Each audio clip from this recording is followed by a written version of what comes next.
নির্বাচনে জনপদে উৎসবের আরেক নাম, কিন্তু আওয়ামী ফ্যাসিবাদী জাতাকলে পৃষ্ঠ এ জাতির কাছে নির্বাচন পরিণত হয়েছিল প্রহসন আর তামাশায়। ২৪-এর ছাত্র জনতার গণ অভ্যুত্থানে ভোটের অধিকার ফিরে পেয়েছে সাধারণ মানুষ। সে অধিকার প্রয়োগ করতে উন্মুখ হয়ে আছে পুরো জাতি। প্রিয় দর্শক, স্বাগত জানাচ্ছি বিটিভি নিউজের বিশেষ আয়োজন দুয়ারে ভোট অনুষ্ঠানে। আপনাদের সঙ্গে আছি আমি মিম আক্তার। দর্শক, আজ আমরা এসেছি সিরাজগঞ্জ ৪ সংসদীয় আসনে। কথা বলবো এই আসনের ভোটার ও সম্ভাব্য প্রার্থীদের সঙ্গে। তুলে ধরব নির্বাচনকে ঘিরে ভোটারদের প্রত্যাশা ও প্রার্থীদের প্রতিশ্রুতি।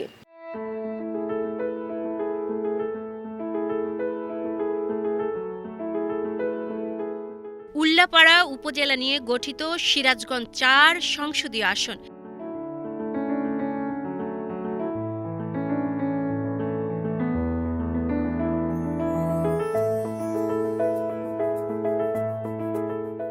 এই আসনে ভোটার রয়েছেন ৪,৭৫,৮২১ জন। এর মধ্যে পুরুষ ভোটার ২,৪৩,৬৮০ জন আর নারী ভোটার ২,৩২,১২৫ জন। অন্যদিকে তৃতীয় লিঙ্গের ভোটার রয়েছেন ১৬ জন। আসনটিতে বিএনপি থেকে এম আকবর আলী, জামাত থেকে মোহাম্মদ রফিকুল ইসলাম খান, ইসলামী আন্দোলন বাংলাদেশ থেকে আব্দুর রহমান এবং জাতীয় পার্টি থেকে মোহাম্মদ হিলটন প্রামাণিক প্রার্থী হয়েছেন। সম্প্রতি বিটিভি নিউজের দুয়ারে ভোট অনুষ্ঠানে টিম হাজির হয় সিরাজগঞ্জ ৪ আসনে। কথা বলে এখানকার ভোটার, প্রার্থী ও রাজনৈতিক দলগুলোর প্রতিনিধিদের সঙ্গে। সচেতন নাগরিক হিসেবে আমি চাই এমন একজন প্রার্থী আসুক যে হবে সৎ, স্বচ্ছ, যার দ্বারা আমাদের দেশ এবং জাতি কল্যাণ করা হবে। এমন কোনো প্রার্থী চাই না যে যারা চাঁদাবাজি করবে, সাধারণ মানুষকে দুর্বিষহ করে তুলবে। আমরা এটা চাই যে আমাদের এমন একজন প্রার্থী আসুক যার হাত ধরে আমাদের দেশে এগিয়ে যাবে, যে বিদেশে পালাবে না, যে আমাদের দেশের কল্যাণের জন্য কাজ করবে, আমাদের সাধারণ মানুষের পাশে থাকবে, যাকে আমরা সুখে দুঃখে সবসময় কাছে পাবো। সে যে দলেরই হোক, হোক জামাত, হোক বিএনপি, হোক এনসিপি, এটা আমাদের কোনো বিষয় না। আমি চাই সৎ এবং নির্ভীক। আগামীর যে সরকার হবেন তার কাছে আপনাদের প্রত্যাশা কি? আগামীর যে সরকার হবে তার কাছে আমাদের প্রত্যাশা হলো যে আমাদের দেশটাকে এমনভাবে গড়ে তুলুক যেন বৈষম্য না থাকে। সরকারি আমরা দেখতে পাচ্ছি যে প্রত্যেকটা জায়গায় এবার আন্দোলন হয়েছে, প্রত্যেকটা অফিসে আন্দোলন করেছে। কেন আন্দোলন করেছে? তাদের বৈষম্যের শিকার। আমরা চাই না যে বৈষম্য থাকুক, ছাত্রদের সাথে বৈষম্য না থাকুক, তারপরে যারা গরিব মানুষ তাদের সাথে বৈষম্য না করুক। একজন 10 তলায় থাকবে, একজন নিচতলায় থাকবে, এটা হতে পারে না। মানে ক্ষেত্র বিশেষ হতে পারে, বাট আমি মনে করি যে এমন একটা পর্যায়ে আসুক যেখানে আমরা সবাই সমান অধিকার নিয়ে বাঁচতে পারি। আমরা যেন স্বাভাবিকভাবে বিচারটা পাই। প্রয়াত নেত্রী খালেদা জিয়ার উল্লাপাড়া 3 বার এসেছেন, প্রধানমন্ত্রী হিসেবে 2 বার এসেছেন, নেত্রী হিসেবে 1 বার এসেছেন। এবং উনি কাছে আমি আবদার করায় তার কাছে দাবি করলাম, ম্যাডাম আমাদের এখানে কোনো হসপিটাল নাই। তখন উনি একটা হসপিটাল, 20 বেডের হসপিটাল উনি স্যাংশন করলেন। পরবর্তীতে এটা আরও 10 বেড হয়েছে, 30 বেডের এখন হসপিটালটা। জনগণের সমর্থনে আবার যদি আমাকে এমপি আমি নির্বাচিত হই, তাহলে পরে ওইটাকে আমি 50 বেডের হসপিটালে উন্নতি করার আমার প্রচেষ্টা আছে।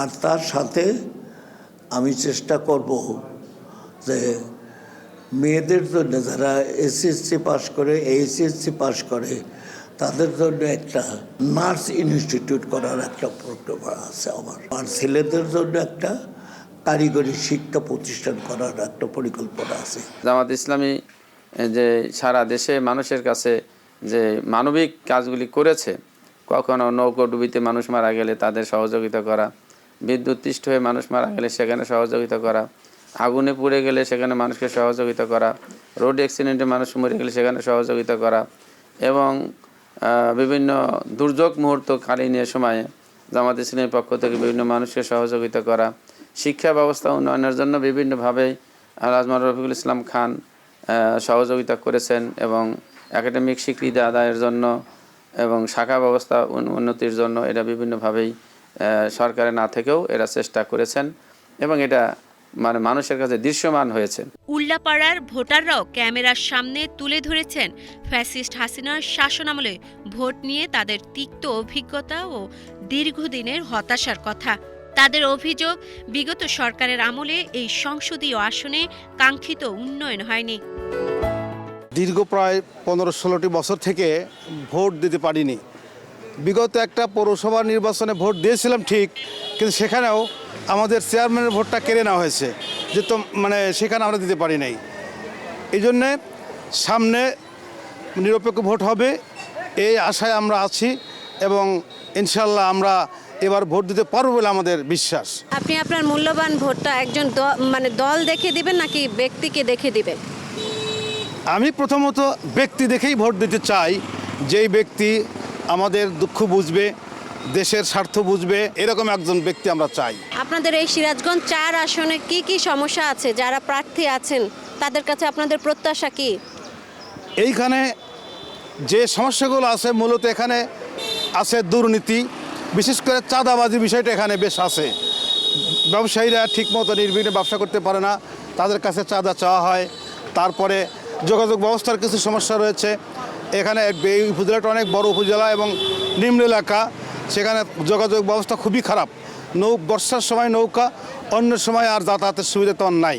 যোগাযোগ ব্যবস্থা ভালো হওয়া দরকার, এই একটা সমস্যা। শিক্ষা দীক্ষার দিক দিয়ে উল্লাপাড়া এই আসনটা মোটামুটি একটু এগিয়ে আছে, কিন্তু জনসংখ্যার দিক দিয়ে যতটা সুবিধা থাকা দরকার সেই পরিমাণে সেই আনুকূল্যে শিক্ষা প্রতিষ্ঠান তেমন নাই বললে চলে। আগামীতে যে সরকার গঠন হবে, নতুন যে সরকার আসবে, তার কাছে আপনাদের প্রত্যাশা কি? তার কাছে আমাদের প্রথম প্রত্যাশা হলো আমাদের এখানে যেন চাঁদাবাজ এবং দুর্নীতিমুক্ত একটা পরিবেশ আমরা চাই। দ্বিতীয় যেটা চাই সেটা হলো এখানে শিক্ষার নগর হিসেবে আমরা পরিচিতি লাভ করতে চাই। শিক্ষার ব্যাপারে যেন কোনো রকমের মানে সমস্যা না থাকে। আর একটা বিষয় যেটা চাই সেটা হলো যে ইনসাফ, বৈষম্য যেন থাকে।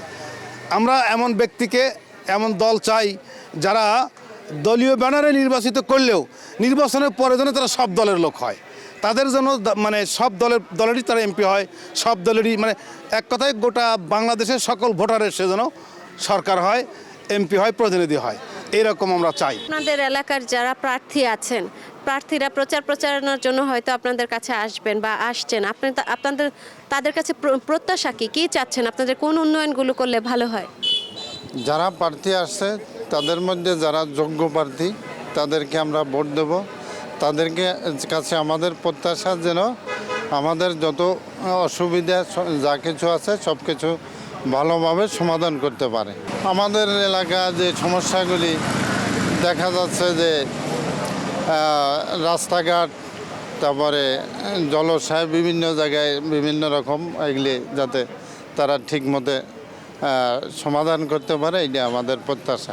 নির্বাচনের নতুন সরকার আসবে, তাদের কাছে প্রত্যাশা যেন তারা ভালোভাবে দেশের উন্নয়ন করে, দেশ চালায় এবং যোগ্য প্রার্থী হিসাবে ভালো সরকার আসে, আল্লাহর আইন প্রতিষ্ঠা করে, তাই আমরা চাই।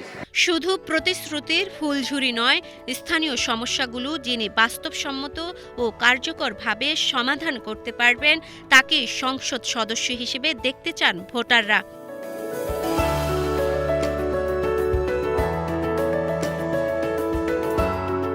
আগামী নির্বাচনে যে নতুন সরকার গঠন হবে, কেমন সরকার চাচ্ছেন এবং তার কাছ থেকে আপনাদের প্রত্যাশা কি?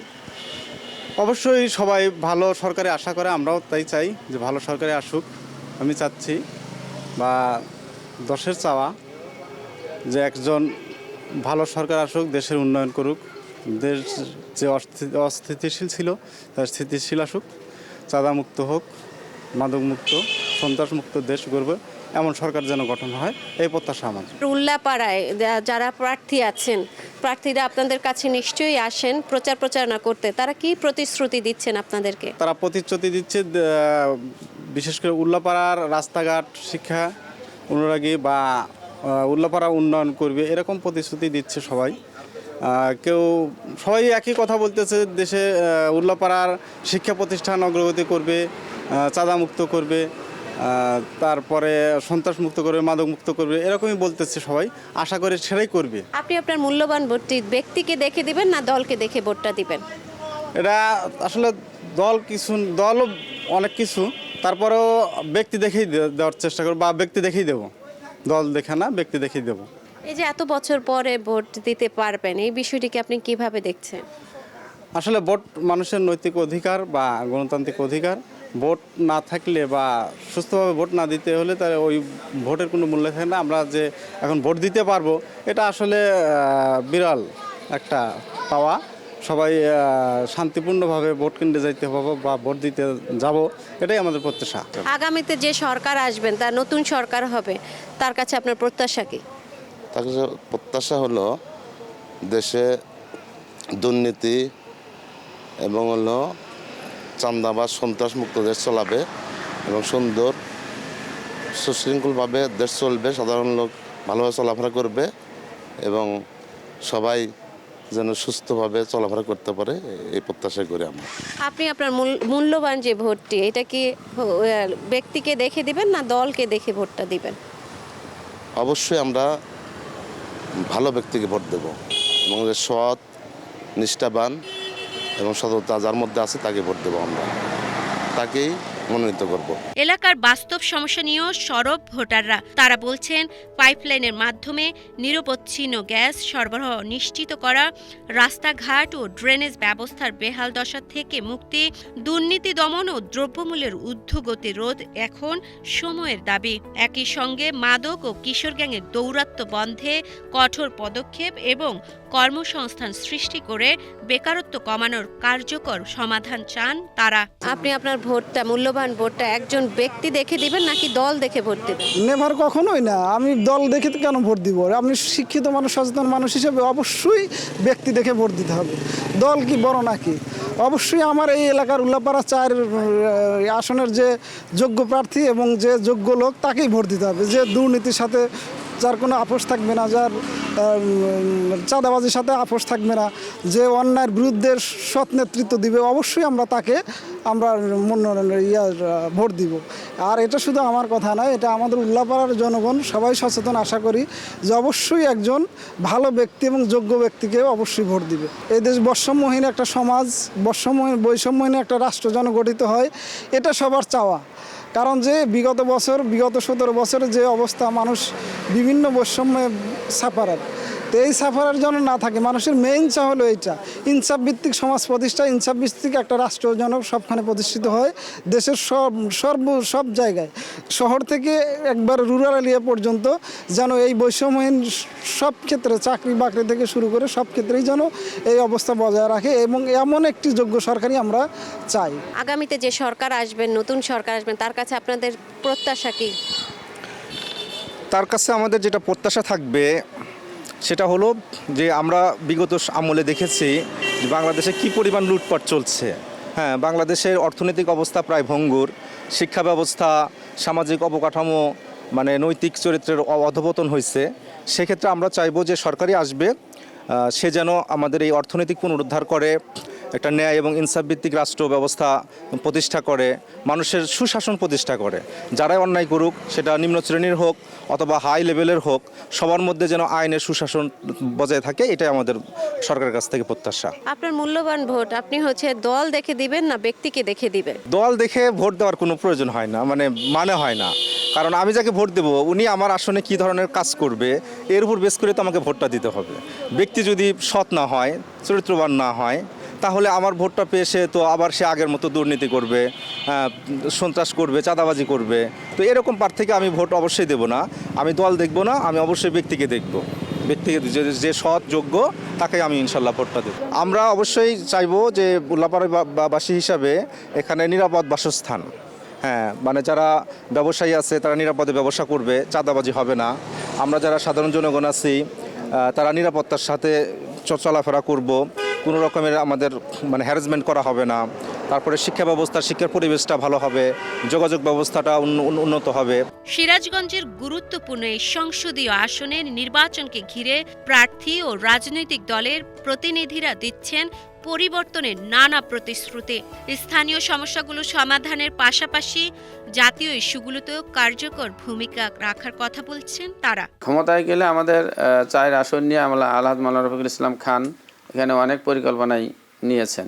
বিশেষ করে এই অঞ্চলের রাস্তাঘাট উন্নয়নের জন্য, যে অবহেলিত রাস্তাঘাট আছে সেগুলি সুষমভাবে করার জন্য এবং ইনসাফ ভিত্তিক করার জন্য এটা পরিকল্পনা আছে। শিক্ষা ব্যবস্থার সংস্কারগুলি, অর্থাৎ প্রতিষ্ঠানগুলির ভবন বা মানে অপলুততা যারা রয়েছে, ভগ্ন রয়েছে, সেগুলিও তারা সংস্কার করার জন্য অথবা নতুন ভবন আদায় করার জন্য এটা তারা পরিকল্পনা আছে। উল্লাপাড়াতে একটা কৃষি নির্ভরশীল একটা এলাকা, সেই এলাকা কৃষি নির্ভরশীল হিসাবে হওয়ার কারণে একটি কৃষি বিশ্ববিদ্যালয় প্রতিষ্ঠা করার ক্ষেত্রে তার ভূমিকা আছে, পরিকল্পনা আছে।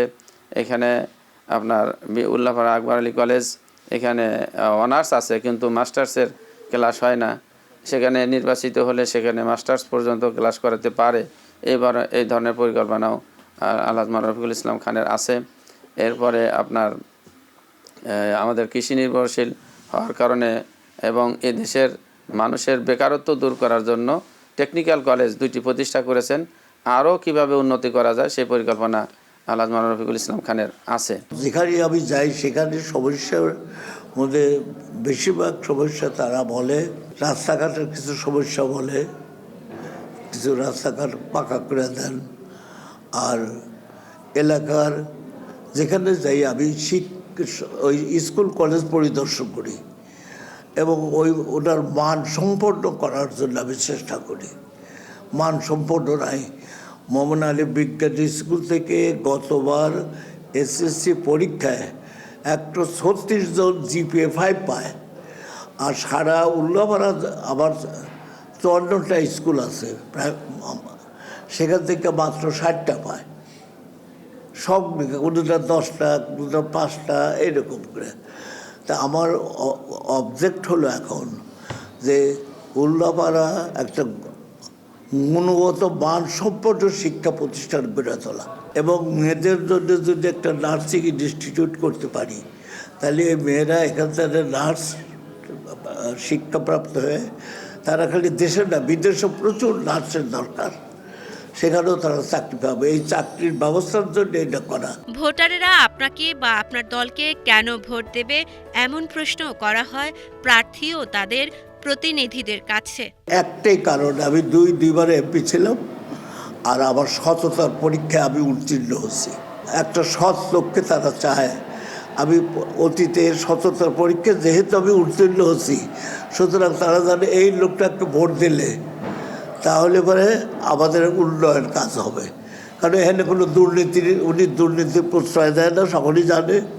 আমি দুর্নীতি প্রশ্রয় দেয় না, সন্ত্রাসের প্রশ্রয় দেয় না, চাঁদাবাজি দেখে আমি রাখি না। সাধারণ মানুষ এ কারণেই আমাদের প্রার্থীকে ভোট দেবে। আমরা বিগত দিনের ইতিহাস আমরা দেখেছি, জামাত ইসলামীর এ পর্যন্ত কোনো নেতাকর্মী সমর্থক পর্যন্ত কারোর বিরুদ্ধে এরকম চাঁদাবাজি দুর্নীতির কোনো অভিযোগ এখন পর্যন্ত নাই। এবং 2024 সালে 5 আগস্টের পরে যেভাবে আমরা মানুষের কাছে গিয়েছি, তাতে কোনো লোকই এ পর্যন্ত প্রমাণ করতে পারে নাই যে আমরা চাঁদাবাজের সাথে জড়িত। বরং চাঁদাবাজের বিরুদ্ধে আমরা অবস্থান গ্রহণ করেছি। মানুষ এটা আশ্বস্ত করেছে এবং তারা মনে করে জামাত ইসলামের কাছেই সাধারণ মানুষ নিরাপদ। এই আসনের ভোটারদের প্রত্যাশা, যেই নির্বাচিত হন না কেন তিনি যেন এলাকার বাস্তব সমস্যা শনাক্ত করে নাগরিকদের সঙ্গে সমন্বয়ের মাধ্যমে উন্নয়ন কার্যক্রম এগিয়ে নেন। তাদের মতে শুধু প্রতিশ্রুতি নয়, প্রয়োজন কার্যকর উদ্যোগ এবং এলাকার দীর্ঘমেয়াদী সমস্যা সমাধানে সুনির্দিষ্ট পরিকল্পনা। প্রিয় দর্শক, আজ এ পর্যন্তই। দেখা হবে আগামী পর্বে। সে পর্যন্ত সবাই ভালো থাকুন, সুস্থ থাকুন। আল্লাহ হাফেজ।